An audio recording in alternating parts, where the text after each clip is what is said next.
Why? I'll tell you why I'm writing this later, but I have to write this. My life and everyone's life I love depends on it. In June of 1887, a family of 2 mothers and 2 daughters met a horrible fate. The house was burned down after they died and the bodies were never found.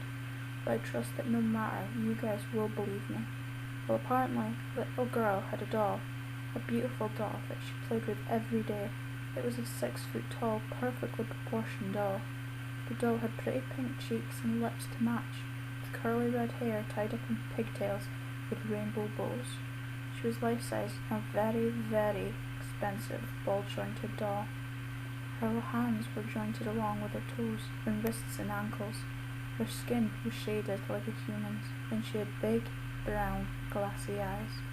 The doll wore a bright lavender corset and a long, frilly, poofy black skirt that covered her knee joints. She had black ballet shoes and lacy black fingerless gloves that hid her wrist joints. Annie, the little girl's big sister, hated the doll with all her might.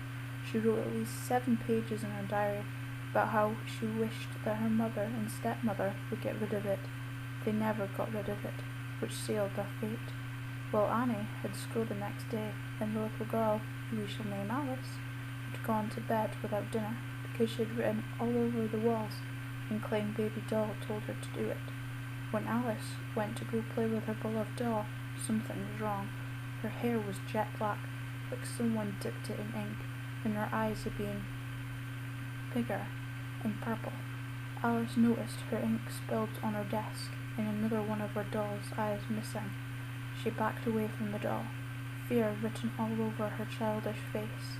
Now, I don't know why, but the doll stood up. Her jointed fingers balled into fists as she walked towards Alice. She fell into her bed, and the doll picked up a letter opener, a heart on the top. She picked up a needle and thread. Let's call this doll, Baby Doll, just as Alice had. Baby Doll strung the thread into the needle and took the sharp point to the little girl's wrist, the edge of her wrist, and began pressing through, sewing her arm to the bed. She repeated this process to the wrists, then smirked as the screeches of terror and pain that filled the room.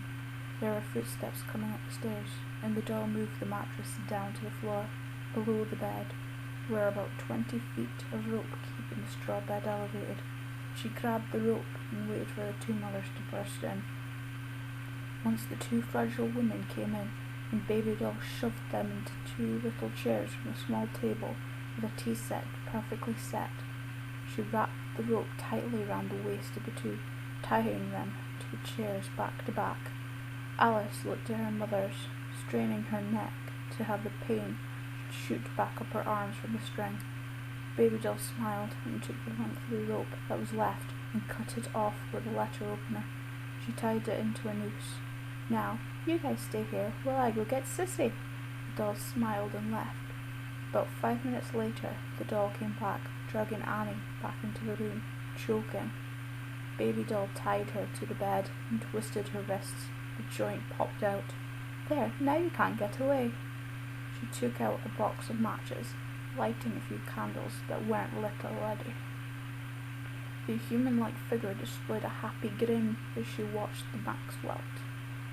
Taking the candle, she walked over to Alice and dripped the wax into a shape of a heart on her chest, the wax seeping through the cloth and burning the girl. The 2 women tied together started to cry and scream, the sound echoing in the white room. Annie made a sound that was a cross between a scream and a muffled choke, pulling the noose tighter as she tried to help her sister. Speak clearly, young lady. How do you expect to get any friends speaking like that? She bent down next to Annie. You know, I read your diary, and how you think I should burn. Maybe you should do the same.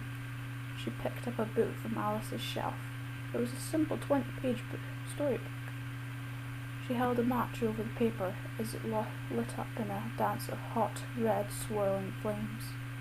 Baby Doll yanked the teenager's mouth open, pulling down and dislocating her jaw. She set the burning book in her mouth, shoving it down her throat as she tried to scream, but just ended up having tears roll down her red cheeks. Baby Doll hummed a happy tune of London bridges falling down. but she left once more, coming back with a small bottle of vodka and poured it on the floor around the mothers and onto their laps. She lit another match and let it fall to the circle, lighting the circle on fire and catching half the room. She ripped Alice from her bindings and laughed as the screams from the two ladies and from the girls erupted. She dragged Alice to the living room and left her there, bleeding out. The blood had caused the blue corset and the blue ribbons in her hair to turn purple. Her fingernails were stained a bright red, and she licked the blood from her jointed afflages. The putrid smell of burning flesh arose, and Alice scrunched up her face. The doll ripped a necklace from Alice's neck that had a key on it, and shoved her to the floor, lighting another match before tucking the box gently into her corset. She ripped the bottom half of her skirt off, revealing her jointed legs, as she ran her hand up her back to find a hole. She found one and shoved the key in, turning it, and she left the house. A music box version of For Alice chimed as she walked into the dense forest. Now, how I know all this in such great detail? Well, recently I found a pretty life-sized doll with black hair and purple eyes, bleeding.